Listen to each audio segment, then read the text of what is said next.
شهسوارê meydana torevanê, nêçîrvanê zozanê ristewanî.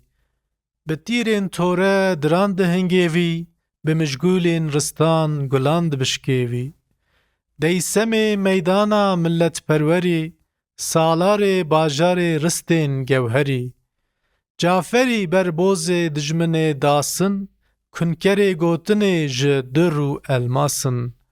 Ala te va hildane sed camî, serhespê te girtiye nîzamî. Hêlevanê asikên deşta xeten, nêçîrvanê çiyayê rizde û ben. Serdarê ristevan û pehlewanî, rêberê Kurdistan Seydayê Xanî. Ji derdê vî milletî nezan û dîn, ne tenê tu em tev bûne cigerxwîn. 1977 bi dasa xwe dihûnim ez van qeftan.